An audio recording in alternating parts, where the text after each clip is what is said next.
Good morning, everyone. Mike's MMA Picks here with your Fight Morning Quick Card Breakdown show for UFC Vegas 71, where we have Merab Dvalishvili taking on Petrino-Turkalj. Whew! The coffee has been flowing like lava from the highest of the mountains. And we are ready. We are fired up. We are geared up. Let's get things started on this beautiful Saturday morning where the rain is coming down outside, but we're looking on the bright side. And speaking of looking on the bright side, we've had a great performance thus far in 2023, looking to continue that trend here. We have, I believe, 13 fights on the docket today, and we kick things off with the first bout of the evening, Carlston Harris taking on a short notice replacement in Harris-Gooden. Harris-Gooden coming in as the plus 250 underdog. Gooden, who was recently knocked out by Impa Kasanganay, who took home a victory last night. Proud of Impa there. A bit surprised that we haven't seen Impa Kasanganay back in the UFC octagon. Instead, Harris-Gooden is here, and I don't think Gooden's going to shine in this spot. Missing weight by a significant margin, signing the contract to fight at 170 pounds. Made his way back in. Doesn't faze me that he was taking this fight on short notice. You have to be able to make the weight, and he didn't. And now he's taking on Carlston Harris, who is in his mid-30s, but Carlston Harris has a jiu-jitsu game to speak of. He also has striking acumen, was in there with Shavkat Rakhmonov. By the way, how about Shavkat last weekend? Highlight reel performance, disposing of Jeff Neal in dramatic fashion against the cage. Carlston Harris is going to be my pick here. I think he gets it done inside the distance. Pick your poison. Is this going to be a submission victory or a knockout? One concern of mine is Harris-Gooden. Harris-Gooden, the way his head sits on top of his shoulders and his traps. When he gets tired, he does not move his head. The guy has guts. The guy has determination. But when your cardio runs out and you are running low on fuel, there's nowhere to hide. And I think that Harris-Gooden is going to get teed off on here. I know he hasn't been knocked out often in his career. It takes a lot to take him out of there. He's one tough hombre, as they say. But Carlston Harris is going to be the pick here. I think he gets it done inside the distance. Next up, I am not the self-proclaimed, but people have referred to me as the flyweight whisperer in the past. We have a men's flyweight matchup here. Both of these fighters made weight. Bruno Silva taking on Tyson Nam. Tyson Nam coming in as the plus 155 underdog. Bruno Silva on the other side of the fight, minus 180. Bruno Silva, fight-ready fighter who has been under the tutelage of Henry Cejudo through the years. Bruno Silva, though, is a bit reckless in his fights. And Tyson Nam, although 39 years of age, keeps his game tight, fires 1-2s down the pipe, and will try to land a knockout blow, possibly a counter strike. Bruno Silva, the longer this fight goes, I believe he is going to become live. He has got the better cardio here. He's a bit of a Tasmanian devil of sorts. He will mix in his low leg kicks. He will be able to grapple. And if this fight stays upright and they're striking at range, Tyson Nam has the ability to put just about any flyweights lights out. But I have a bit of hesitation getting on the side of a 39-year-old flyweight here who, I know he's coming off of the win over Ode Osborne, knockout victory there.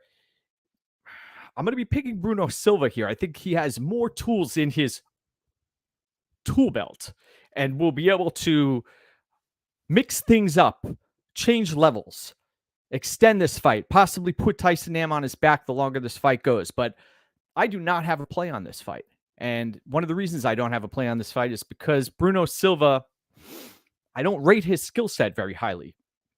And I think that this is a volatile matchup. I'll be picking Bruno Silva, though. Next up, we have Tony Gravely taking on Victor Henry. Victor Henry coming in as the minus 140 betting favorite, taking on Tony Gravely, who is a bit of a jack of all trades, can wrestle, can strike, and throw heavy strikes at that. But he's hit a bit of a wall in a number of his fights. And Victor Henry is the little train that could. He's choo-chooing along and looks to climb and will eat strikes throughout his bouts, will march forward, will push a pace, can lock up submissions here, will stay in the fight. And if Gravely is unable to land the seminal blow, then Victor Henry will likely run away with this fight down the stretch. I'll be picking Victor Henry to win. And I do not have a play on this fight, but I've been contemplating it because Henry looked great at the weigh-ins. The more tape I've watched, the Assuncao matchup, there have been fights that I've been a little bit skeptical of his rise to this occasion. I know he put on a spectacular performance in his UFC debut against Raoni Barcelos, but can he replicate something like that? He did on the regional scene in other promotions, but can he do that against Gravely here? I'll be picking Victor Henry in this matchup. Now, women's fight, WMMA, volatility, minus 360 at the betting window for JJ Aldrich, taking on Ariane Lipski. Lipski coming in as the plus 295 betting underdog. Am I going to go out of my way to back Aldrich at minus 360? No way in hell. I do not believe that she is warranted of a price tag at that price, despite being in fights and performing well at times. This is a sport, especially in women's mixed martial arts, where every time out things change, and fight camp from fight camp, there is a tremendous amount of variance. Lipski, it would not surprise me if she puts on a pace and attempts to engage in a striking battle and really try to pour it on Aldrich here. Man, the problem is Lipski, she has no qualms with getting onto her back and letting the clock tick away. Now, I don't trust the fight IQ of either fighter. We've seen Aldrich. We've seen Aldrich seek a way out of fights in the past. I know she fights out of a great camp, but I'm not touching this fight. I understand folks seeing the tape, seeing the clear visual evidence of JJ Aldrich being a more complete fighter and being able to walk out with the victory, but WMMA, I'm staying away. Picking Aldrich, though. Next up, we've got a banger on our hands. But before we get to that, let's say good morning to some of those in the visual, in the audience here. We've got James. Good morning. Let's cash these bets. Let's go for it. One fight at a time, right? Ben, great to see you. Hey-o. Good morning, Evan. Welcome back to the show. We got a late start today, but that's not going to stop us. 3 p.m. Eastern time is the start of the fights today. Get those plays in. Good morning, Jose. Thank you for tuning in. We've had a tremendous run climbing the ladder. It's not a hill, it's a mountain when you start out the climb. Marcus, great to see you. Thank you for tuning in. Need to head out to Vegas and also pay a trip to the Nubian bookstore in Atlanta, Georgia. Daniel, great to see you. Excellent. All right. Let's do this. Let's get back to the business at hand, where we have Mario Bautista taking on Guido Cannetti. Guido Cannetti coming as the plus 650 underdog. Bautista minus 950 at the betting window. I believe there are other ways of attacking this fight than going directly after the money line. You look at Bautista and you think back to the Jay Perrin matchup and how he was basically playing with his food for a majority of time. We're talking about Mario Bautista here.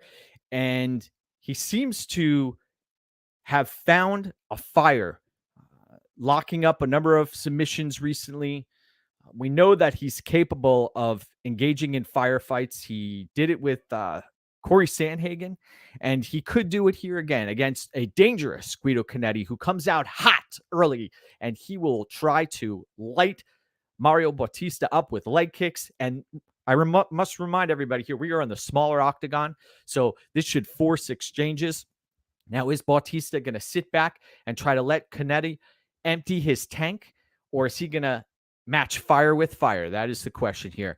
I've listened to a number of interviews. I know a lot of people don't put stock into them, but Bautista thinks that he's going to be able to either lock up a submission or finish Cannetti late. And I think that is what may happen here. So I'll be picking Mario Bautista, and the challenge here, is it going to be a submission victory or is it going to be a TKO victory? The fight doesn't go the distance line. It's hovering around minus 500 or so. You look at the under 1.5, it was sitting at minus 172 or so. Under 2.5, I saw it around minus 400. And Mario Bautista to win inside the distance, I saw it around minus 300 or so. So these are some pretty wide lines. You have to be able to try to pick your spots. And I do see a lot of these plays cashing, but I'm a bit hesitant to lay that kind of juice here. And I'm not going out of my way to lay minus 950 money line on Mario Bautista. Although I do see him with a clear path to victory here against a 43-year-old Guido Cannetti. But I must also mention the fight against Trevin Jones. The way he was taken out in that bout is concerning. He has shown us it doesn't take much to take Mario Bautista out. If he's clipped, he will go down. So you are playing with fire there if you're laying a lot of units on this bout. So the pick is Mario Bautista inside the distance. Now, we have a matchup that has drawn MMA Twitter in from all angles. Cedricus Dumas taking on Josh Fremd. Josh Fremd coming in as the plus 180 underdog. And you've got Dumas who's sitting at minus 210. This line has exploded out. And I can understand a reason why to a point. Josh Fremd, the more well put together fighter, a fighter who is definitely the more highly skilled fighter, but has shown that he may not be, and he is not the best athlete. Also, when the going gets tough, Fremd has shown that he can get teed off on and can make mistakes in fights. Dumas is a bit of a mess in a lot of respects. When I watch his fights, he's one of the sloppiest fighters, but he's a raw athletic talent who may be a menace to society outside of the octagon, but inside, he's got a willingness to carry on in many tough spots. I've seen him mounted and will fight out of positions. Fremd is going to really have to make sure that a choke is locked up here and that Dumas has no way of escaping it.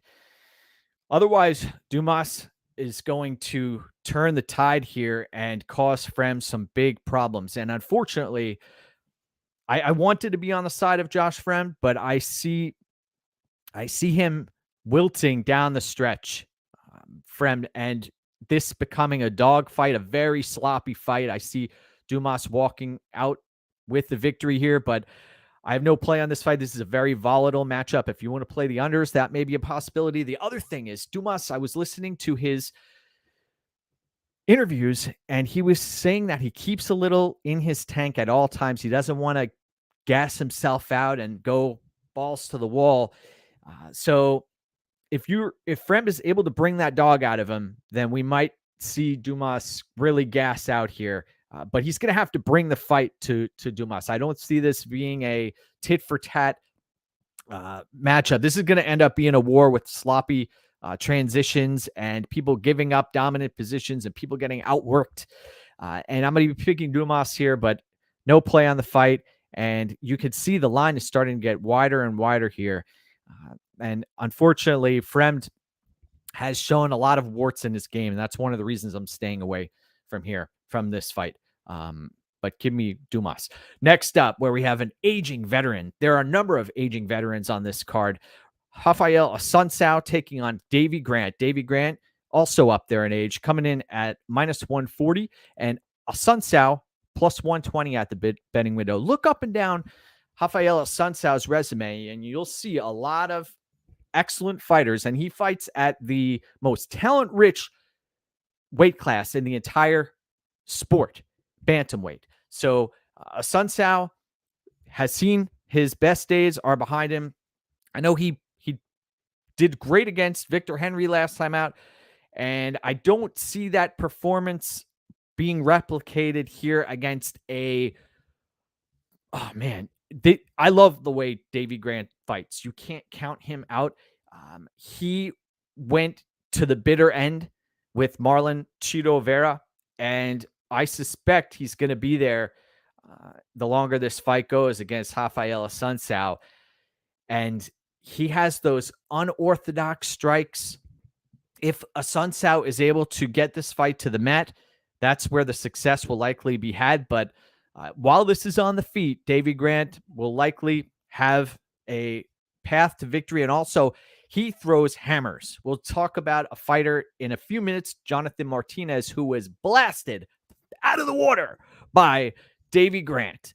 And I see a similar situation here where Davy Grant is able to get the better of Assuncao down the stretch. A problem for Davy Grant, though, is he's very unorthodox and is there to be hit. I mean, this is a guy who's had his jaw broken before midway through fights and has kept on plugging away. So Assuncao is going to have an opportunity to crash the pocket and get ahead. And Assuncao does have a snappy jab, too. So give me Davy Grant to win, but not with much conviction. Yes, Chris, let the coffee flow and the fists fly. I mentioned earlier, the coffee's been flowing like lava all morning long, baby. So let's keep on rocking here. So next up, we've got some big boys up here. Lucas Brezeski taking on Carl Williams. You may recognize Carl Williams from his PFL days. Has the ability to take fighters to the mat. We saw that in his PFL fights. Also comes in here as a minus 245 betting favorite, and he's taking on a fighter who's word is spreading that Lucas Brezeski is a bit of a fraud. You watch the physique, the transformation, the metamorphosis into a morbidly obese individual. It's taken rather short time for this to happen. And Brezeski is coming in at plus 205. This is a low-level heavyweight matchup. I know Williams is 35 or so years of age, so 33 or 35. I got to double check that. But he's a fighter who, the longer this fight goes, I see Brezeski fading down the stretch and Williams pouring it on en route to victory. The other look of this fight is fight doesn't go the distance. I do not have a play on this fight. Fight doesn't go the distance is sitting at minus 135. So is Carl Williams going to end up securing top time and riding out rounds here, or is he going to go for the kill? That's my question. Does the man want a bonus? So he's going to have to go for it. Carl Williams is going to be the play. Well, the pick, not the play. I have no action on that fight. Next up, where we have a great fight. You want to put fannies in the seats. Look no further than Vitor Petrino taking on Anton Turkalj. Turkalj coming in as a minus 115 betting favorite. This line has shifted, I believe, since I put up the graphics. I think Turkalj is actually minus 108 at some books right now. And he does not have a loss of confidence at all. You watch the way he did the little handshake with Petrino and pulled away, tried to get the juices flowing, the animosity in the air. And Petrino is a banger, a Brazilian banger, only 25 years of age, has the physique of a Greek god, but we've seen in many fights, unless you're Paulo Acosta, you typically run out of gas really quickly. And Paulo Costa has shown he can run out of gas in fights also. Petrino is dangerous with his hands, but on the mat, I have concerns about him locking horns with Turkalj, who is, you watch Turkalj's last fight, he was in there with Jailton Almeida, and Almeida is, I don't hate on anybody who takes a loss to Jailton Almeida. Almeida is a real threat to the division. In fact, I think one of the best matchups out there right now is if you put Jailton Almeida in against John Jones. I think that is one of the best heavyweight matchups. I also believe that right now Jailton Almeida would beat Stipe Miocic. So this fight, Turkalj, I think he's being slept on in this spot. I'll be picking him to win. I think the longer this fight goes, if he's able to stay conscious, which there'll be some hammers being thrown right at his noggin. If Turkalj can avoid the fight-ending strikes headed his way, then he should walk away with victory here. And Turkalj by submission is going to be the pick. Next up, we have a great fight. Jonathan Martinez, plus 190 at the betting window. Somebody who I've backed a number of times during his professional mixed martial arts career. And he's taking on Said Nurmagomedov, who is sitting at minus 225 at the betting window. Said Nurmagomedov, we saw the Volkov-Romanov fight, how he was able to lock up the guillotine submission there and cause Volkov-Romanov some serious problems.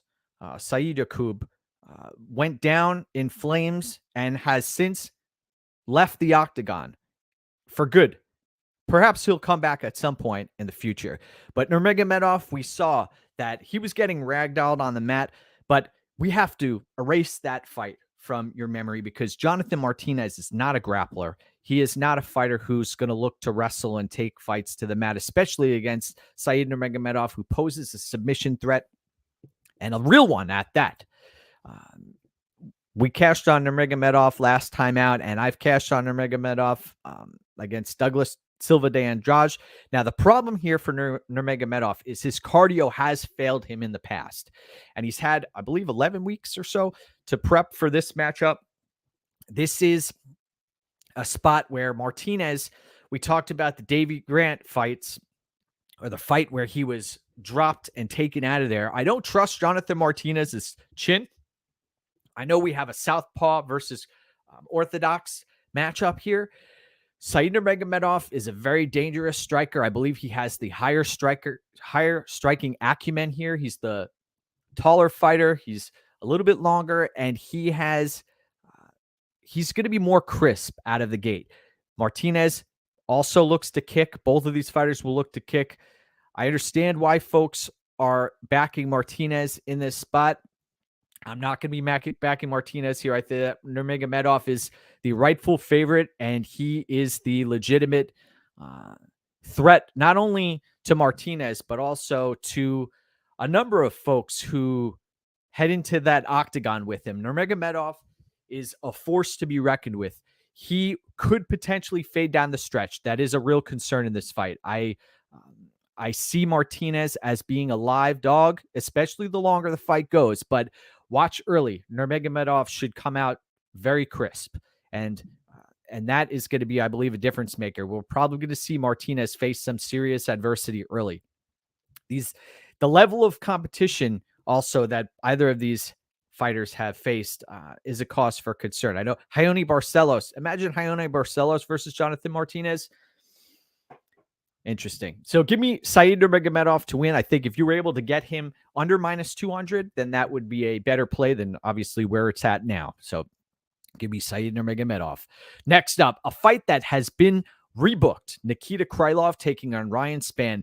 Ryan Spann, this fight is a catchweight matchup. I believe Nikita Krylov weighed in at 213 pounds. He was the fighter who became ill and is out or was out for a couple of weeks while they had this bout rebooked.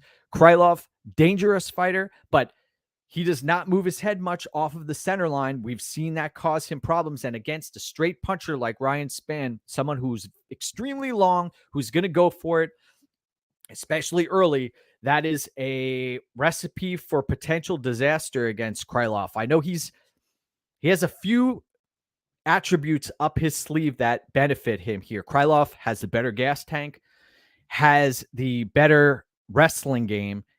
He may not be the better submission grappler, but Krylov has more paths to victory. He also is the more durable fighter in my eyes. He has made some bonehead decisions in the past. And you can also say the same thing about Ryan Spann. So Krylov, I think that you're asking folks to cut weight a number of times. I know it was a catch weight bout here, but I believe a few pounds may have been cut. We're talking about 205 pounds versus 213 or so pounds. I'm going to be picking Krylov again. I have no play on this fight. I think that the under 1.5 is probably in play here. Fight doesn't go the distance, is blown out to a ridiculous number. It's sitting at minus 500. So we've seen in the past, Krylov has the ability to go the distance. He's done it against Johnny Walker, but Ryan Spann, you have to consider the opponents, the level of opponent that is in the octagon with you. Ryan Spann will throw caution to the wind. It does not have a great gas tank. And we also must mention that Ryan Spann has shown that he is chinny in fights. So if Krylov is able to land, especially you talk about multiple strikes, we've seen Spann, it only takes one sometimes, and he has checked out. So give me Krylov to win. Next up, wow, you want to talk about a fighter who's morphed into another body type. Look at Alexander Romanov coming in at minus 150, taking on Alexander Volkov. Alexander Volkov plus 130 at the betting window. Volkov is the taller fighter, the longer fighter, the better striker, the fighter who has a much better gas tank here. And Romanov looked like he gained, man, he looked like he let himself go, honestly. I know that was the physique that he arrived onto the scene in the UFC with, and it helped him when he was suplexing opponents all over the octagon. Now, is he going to do that again here? Possibility. Is he going to be able to establish the body lock and close distance to be able to do that? He's going to be eating strikes, eating knees up the middle. This is a dangerous fight for both fighters. I don't trust Romanov's gas tank, but I also don't trust Volkov's get-up ability. So tough fight to call here. I was thrown off a little bit by Romanov's massive weight gain headed back into this fight. I thought he was going to come slim, but no. So Romanov, I think he's going for a all or nothing. All or nothing approach here. He's probably going to try to take Volkov out of there. He's seen the blueprint for success against Volkov is to grapple and grapple heavy. He has that up his sleeve. But the longer this fight goes, Volkov could come alive here. That's one of the things we must mention, that there are no certainties in this game. And this is a perfect example. This fight, I'll be picking Alexander Romanov, but Volkov has the potential to end this fight. And you have to wonder also, what was Romanov sitting at home eating meatballs and spaghetti? Or was he in the training room, lifting weights? Doesn't look like it. But we've seen his physique. The guy's a force. And I wouldn't be surprised. We've seen him land that forearm choke to the neck. Man, Volkov does have a very long neck. So that would not surprise me if he attempts that. So give me Alexander Romanov to win, and to win via submission. Now, before we get to the main event of the evening, let's take a look at these comments. King Kong, first round or bust. Meticulous. Oh, Sick thinks Volkov is going to be indulging in some turnip stew. Interesting. Well, main event of the evening, we have Merab Dvalishvili versus Petr Yan. This is a bout that everybody's tuned in for. We're eager in anticipation of the pick this morning. Petr Yan is sitting at minus 240 at the betting window, taking on Dvalishvili, who is a hometown fighter here, although Georgian fighter. He's based out of New York. Great fight. Fantastic matchup. You look at Dvalishvili and the blueprint to beating Petr Yan. Yan has been held down for some time if you're able to get to his back. Now, Dvalishvili, I suspect he's probably been working on that throughout this camp. But can he do it for 3+ rounds? That is the question here. And to cut to the chase, I don't think he can. Petr Yan has great striking at range, can pose a threat as far as intelligence gathering early and often. And you watch the matchup and you watch the face-offs, And you see Dvalishvili trying to draw the aggression out of Petr Yan, and he was able to do that. Dvalishvili, very dangerous fighter, can land takedowns at will on many fighters. He is the machine. They call him the machine for a reason. I suspect he'll have some early success here, but he is going to likely be facing some serious adversity on the feet. Look no further than the Marlon Moraes fight. Dvalishvili tried to match fire with fire on the feet and was within 1 or 2 strikes from being completely eradicated from the fight and was kept in there, turned the tide. Petr Yan is not someone that you want to trade with.